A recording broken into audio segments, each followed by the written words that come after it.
গত পর্বে আমরা দেখেছিলাম কিভাবে ফ্রান্সের রাজার দুর্নীতি, অপচয় আর স্বৈরাচারী শাসনের বিরুদ্ধে সাধারণ মানুষ ধীরে ধীরে ক্ষেপে উঠেছিল। শেষ পর্যন্ত যখন তৃতীয় এস্টেটের মানুষদের কণ্ঠ রোধ করার চেষ্টা হয়, তখন তারা টেনিস কোর্টে দাঁড়িয়ে শপথ নেন নতুন সংবিধান না আসা পর্যন্ত তারা লড়াই চালিয়ে যাবে। আর তারপরেই ঘটে সেই ঐতিহাসিক ঘটনা। 14 জুলাই 1789 জনগণ ঝাঁপিয়ে পড়ে বাস্তিল দুর্গের উপর। এই দুর্গ ছিল রাজতন্ত্রের অত্যাচারের প্রতীক। তারা দুর্গ দখল করে বন্দীদের মুক্ত করে, সৈন্যদের পরাজিত করে এবং আগুন ধরিয়ে দেয় দুর্গে। এই ঘটনার মাধ্যমে শুরু হয় এক নতুন অধ্যায়, প্রকাশ পায় ফরাসি বিপ্লবের আসল রূপ।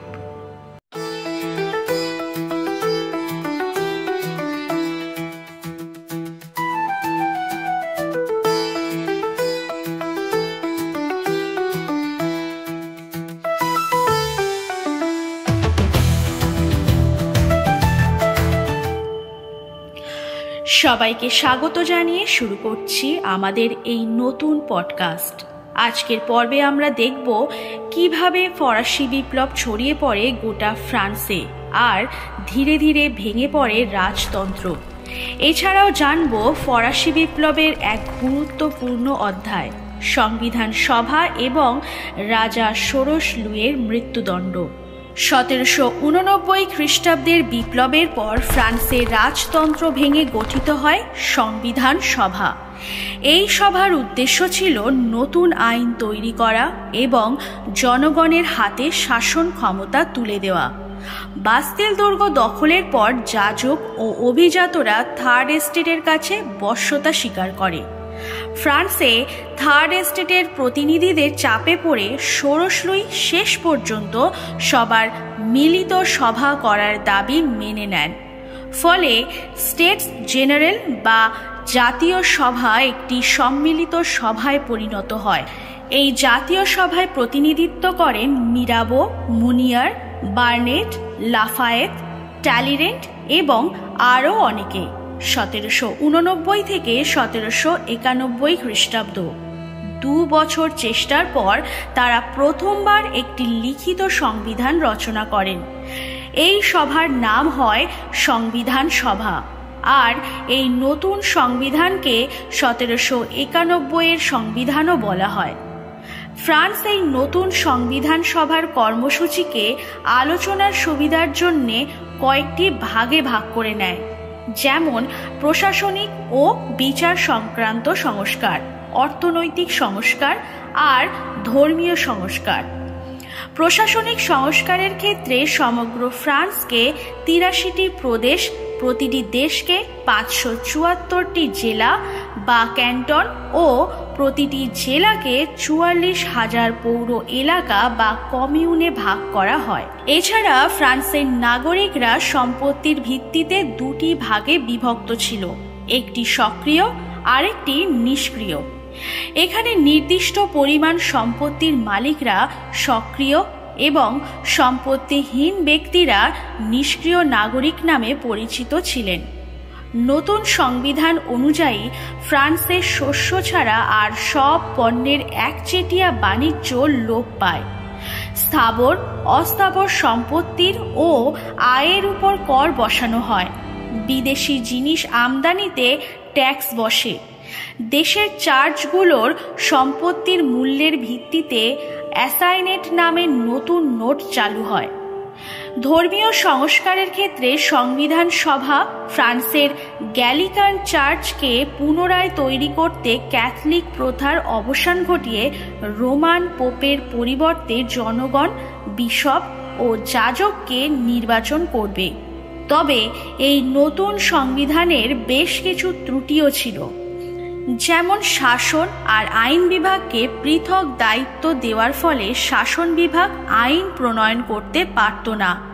এছাড়া চার্চের সম্পত্তি বাজেয়াপ্ত করায় ক্যাথলিকরা তৃতীয় শ্রেণীর শত্রু হয়ে ওঠে।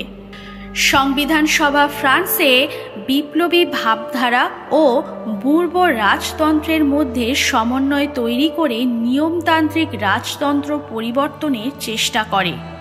এ বিষয়ে মিরাবোর সঙ্গে রাজা ষোড়শ লুইয়ের একটা সুসম্পর্ক তৈরি হয়, কিন্তু মিরাবো হঠাৎ মারা গেলে রাজা অস্থির হয়ে পড়েন।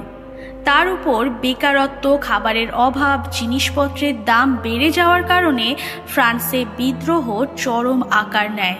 পরিস্থিতি ভালো না বুঝে ষোড়শ লুই সপরিবার ছদ্মবেশে টুইলারিস রাজপ্রাসাদ ছেড়ে অস্ট্রিয়ার দিকে পালিয়ে যান।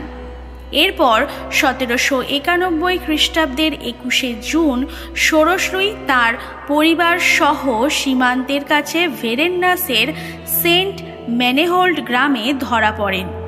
অবশেষে রাজা ষোড়শ লুই ও রানী মেরি আন্তোয়ানেটকে গিলোটিনে মৃত্যুদণ্ড দেওয়া হয়। রাজার মৃত্যুদণ্ডের পর বিপ্লব রক্ষার ক্ষেত্রে জেকোবিন ও জিরোন্ডিস্টদের মধ্যে বিপ্লব রক্ষা নিয়ে প্রচুর মতভেদ তৈরি হয়, কারণ বিদেশি শক্তির সঙ্গে চক্রান্তের অভিযোগে জেকোবিনরা রাজার মৃত্যুদণ্ড চাইলেও জিরোন্ডিস্টরা তা চায়নি। কিন্তু সংখ্যালঘুর ভিত্তিতে জিরোন্ডিস্টদের পতন হয়। অন্যদিকে রাজার মৃত্যুদণ্ডের প্রতিবাদে দক্ষিণ ফ্রান্সের লাভেন্ডি, লায়েন্স, বোর্ডো ইত্যাদি জায়গায় দ্বিতীয় প্রজাতান্ত্রিক সরকারের বিরুদ্ধে বিদ্রোহ শুরু হয়। এই জটিল পরিস্থিতিতে সরকার সন্ত্রাসের শাসন শুরু করে বিপ্লবকে রক্ষার চেষ্টা করে। রাজা ষোড়শ লুই মৃত্যুকালে বলেছিলেন, আমি নির্দোষ, আমার রক্তে ফ্রান্সের সুখ শান্তি সুনিশ্চিত হোক। রাজার মৃত্যুতে Russia, Austria, Holland, England, Spain, Portugal প্রভৃতি দেশ প্রথম শক্তিজোট গঠন করে ফ্রান্সের বিরুদ্ধে যুদ্ধ করে। ফ্রান্স তাতে হেরে যায়, কিন্তু এতেও বিপ্লব থামে না। এই সময় খাবার ও আর্থিক সমস্যা দেখা দেওয়ায় ফ্রান্সের সরকার সাধারণ মানুষের উপর জবরদস্তি ঋণ চাপিয়ে দিতে থাকে। এতে মানুষ আরও রাগে প্রতিবাদে গর্জে ওঠে। পরিস্থিতির সামাল দিতে 6 এপ্রিল 1793 খ্রিস্টাব্দে তৈরি হয় গণনিরাপত্তা কমিটি। গোটা ফ্রান্স জুড়ে তখন উত্তাল অবস্থা। এই সময় জেকোবিনরা জাতীয় রক্ষী বাহিনীর 80,000 সৈন্য নিয়ে টুইলারিস রাজপ্রাসাদ অবরোধ করে ন্যাশনাল কনভেনশনের অধিবেশনকে বানচাল করে দেয়। বামপন্থী জিরোন্ডিস্টদের হারিয়ে 1793 খ্রিস্টাব্দের 2রা জুন উগ্র বামপন্থী জেকোবিনরা ক্ষমতা দখল করে।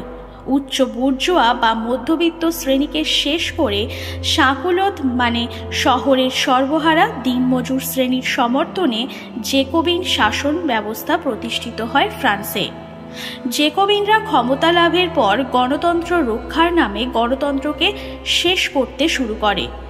প্রথম 13 মাস 1793-এর 2রা জুন থেকে 1794-এর 27শে জুলাই পর্যন্ত ফ্রান্সের বিপ্লবের আদর্শকে বাঁচাতে যে কঠোর অমানবিক দমননীতি তারা গ্রহণ করেছিল তাকে বলে সন্ত্রাসের রাজত্ব।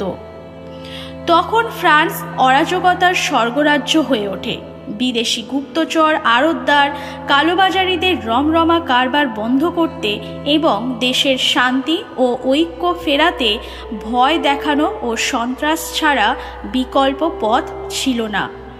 ন্যাশনাল কনভেনশন জানিয়ে দেয়, জরুরি পরিস্থিতিতে জনজীবনের শান্তি ও নিরাপত্তা ফেরাতে ফ্রান্সের সরকারকে প্রতিবাদী হতে হবে এবং সেক্ষেত্রে সন্ত্রাস হল দ্রুত ন্যায় বিচার প্রতিষ্ঠার একমাত্র পথ। ফ্রান্সে বিপ্লব রক্ষার জন্য জেকোবিনদের সন্ত্রাসের শাসন যেমন ফ্রান্স ও বিপ্লবকে রক্ষা করেছিল, তেমনি অতিরিক্ত বাড়াবাড়ির জন্য জেকোবিনদের ধ্বংস করে তাদের লাল সন্ত্রাসের বিরুদ্ধে মধ্যবিত্ত বুর্জোয়ারা শ্বেত সন্ত্রাস শুরু করে। এই অবস্থায় আবির্ভাব ঘটে বিপ্লবের সন্তান নেপোলিয়নের।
আজকের মতো ভিডিওটা এখানে শেষ করছি।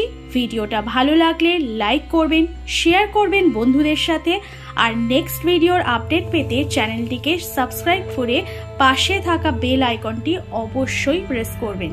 Thanks for watching.